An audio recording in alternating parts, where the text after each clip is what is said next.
Hey guys, it's me, Gary Lee Stanley, your sales guy. How are you doing today, guys? I hope you're having a wonderful day. Why don't you be my neighbor? Today we're going to talk about something that's dear to my heart, is sales. So what is our cool topic for today? Our cool topic for today is what's going on with people's credit. What's going on with people's purchasing power, being able to buy stuff after the pandemic. It's been almost 5 years and when it started, and things have changed. Things are really evolving. Things are getting better. And, sometimes we have to pick up extra opportunities and jobs just to make money. I'm a realtor. I'm a security officer. I sell life insurance. I'm a notary. I have like truck driver's license. When you need to make money, you make money, honey. And our topic for today is how to help people who have issues with their credit and when they're trying to buy a car, a house, whatever you're trying to sell. And one of the things that I'm finding out is sometimes when people are embarrassed, they won't tell you that, man, I missed a few car payments, I missed a few house payments, I missed a few rent payments, because the last few years were kind of rough. It was kind of tough.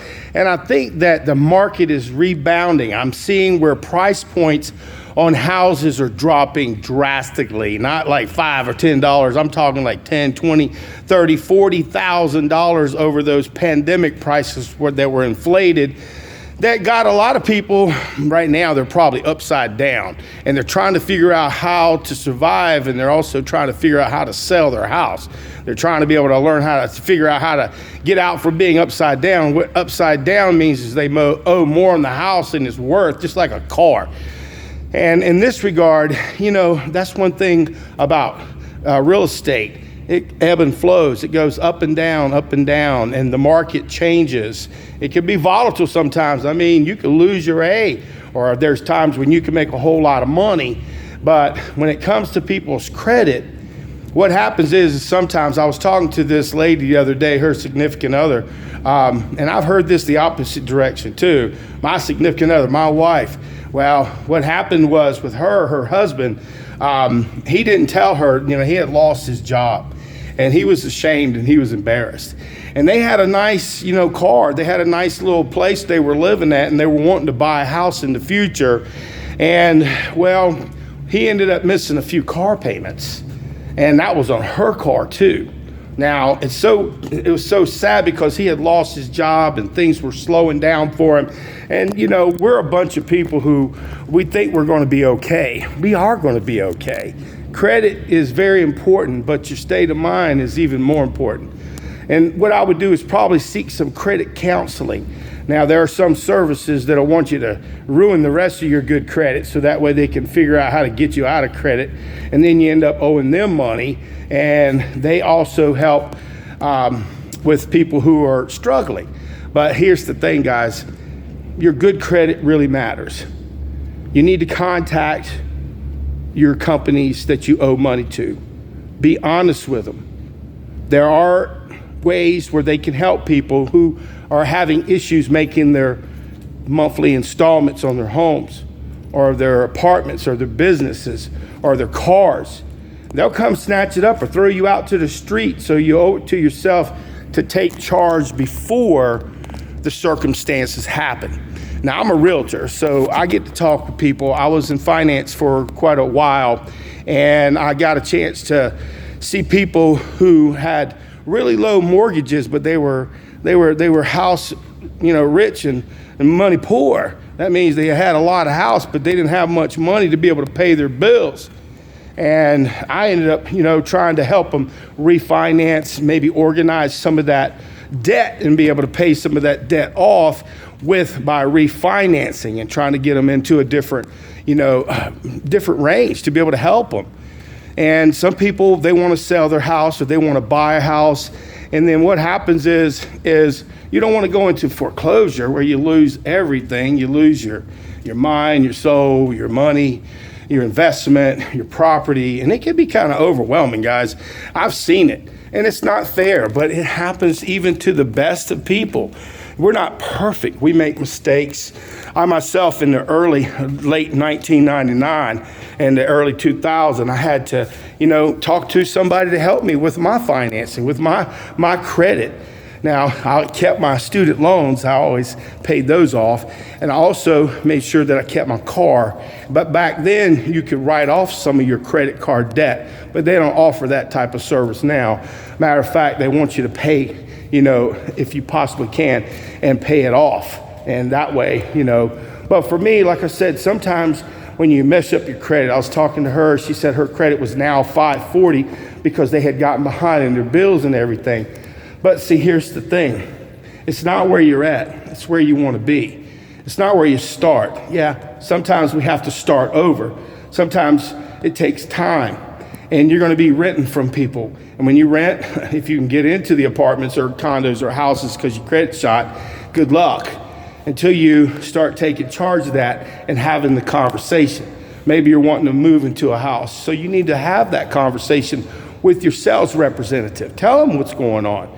And see, I've had some people who had some slow credit, had some issues, and they would take them more than a year. And I've even worked with a guy for a couple of years because he was going to school and he wanted to, get a house once he graduated and got his degree. And he works on motors and boats and stuff. So, yeah, he's going to be making a lot of money.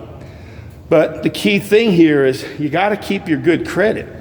And a lot of times if you're going to do a conventional, the more money you put down on a home, 20%, that'll keep this thing called PMI off your back, which means you won't have to be paying for somebody else if you foreclose on your home. And it's expensive. Now, they do have other loans and stuff that you have to keep that MIP on there, the whole loan.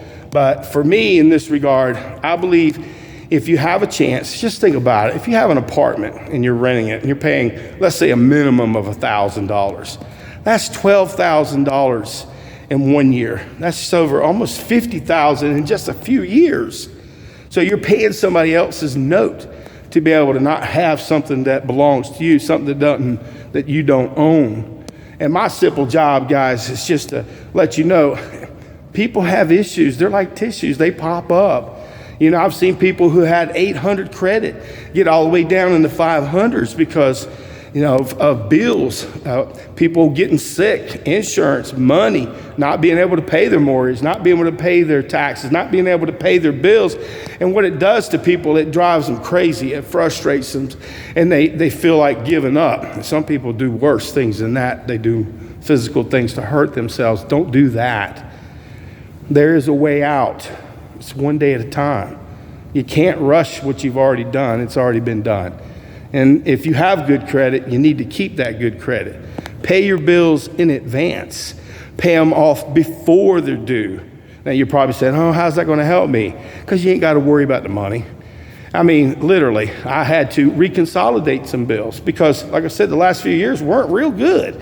It was tough. I even had to pick up my old security officer's opportunity and do that a couple of days a week just to have some cash flowing in because I work on this magic thing called commission and I sell real estate. And the real estate market wasn't that great for the last couple of years, but now it's rebounding. There's a lot of properties that are for sale right here in Northeast Florida and all over the United States. And so people are having to reconfigure about how much they're selling their house for. I've seen some houses going for prices that I know that are 30, 40, 50 to 70 to 80 to $100,000 too much. But see, us realtors, we want to reassure our customers because they want the most money that they can get. So we help them, but we have to make sure there's a clause in there that if it ain't selling in the first week, we may want to consider dropping a little bit. If it ain't selling in 30 days, 60 days, 90 days, drastic means need to be done. Now, if these homes are in foreclosure and so forth, they've been priced right. But the thing is, guys, a lot of times people, they're worried. I had this one guy, he came to me the other day, and I work with him in security. He's he's a lieutenant and everything. And him and his wife were thinking about purchasing a home. And he told me, they had some issues with their credit. But at first he kind of ghosted me. He asked me a lot of questions, wanted me to help.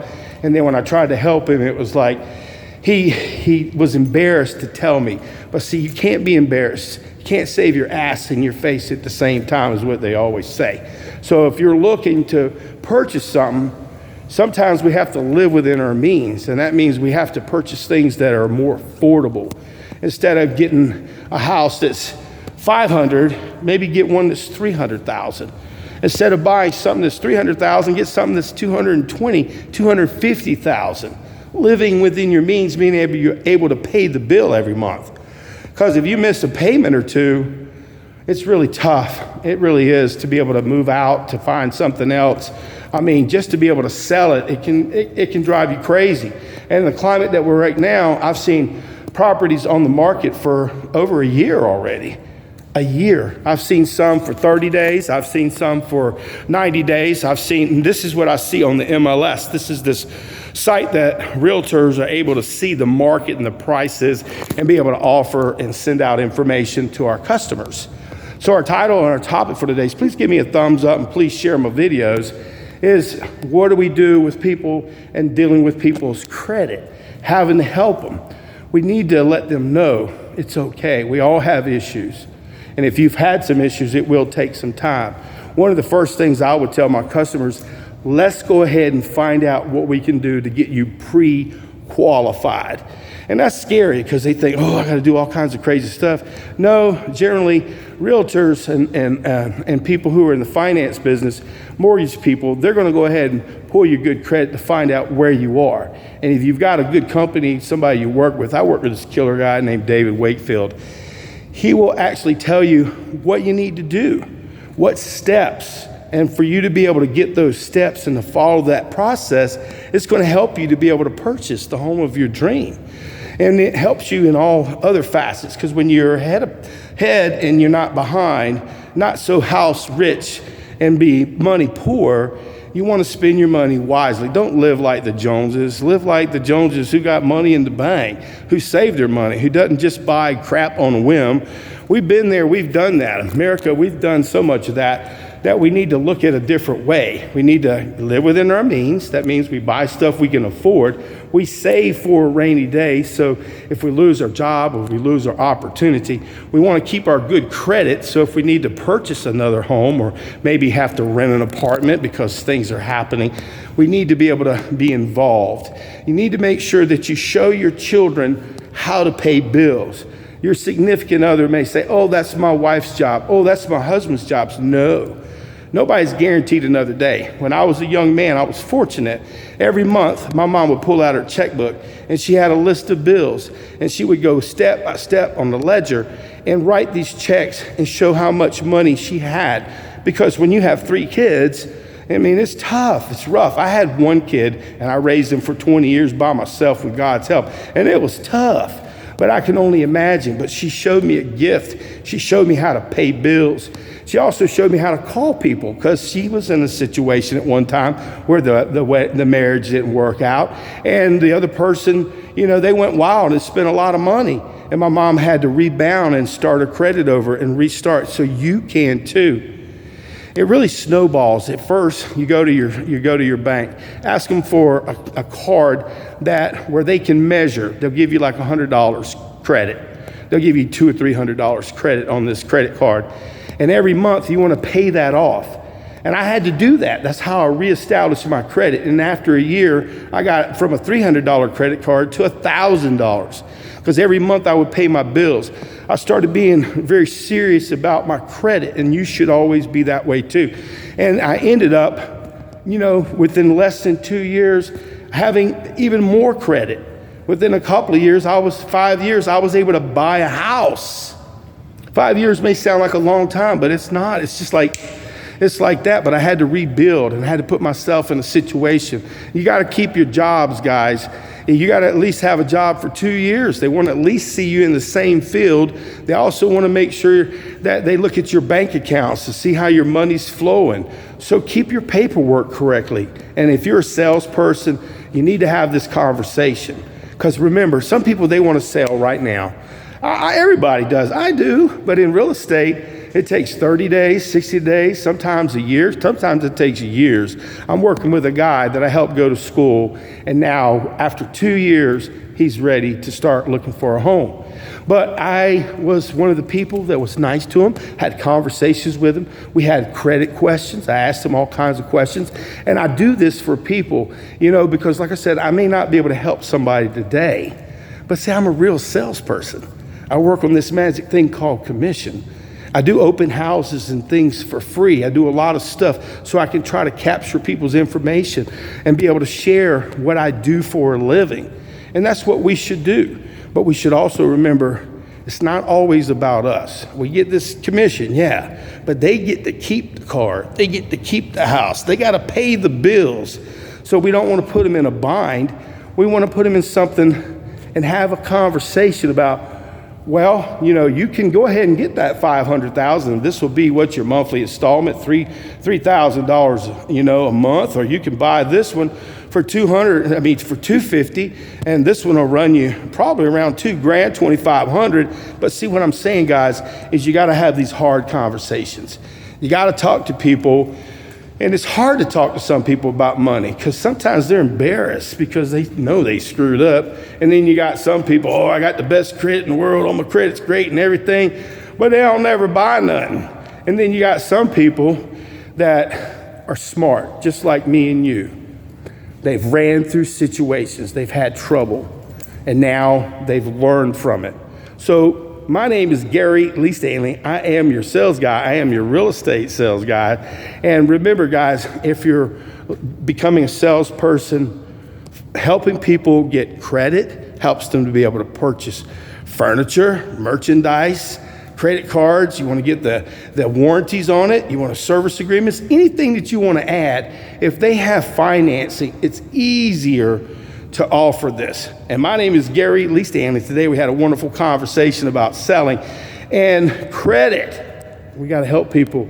All right, let's get our credit on board. Okay? All right.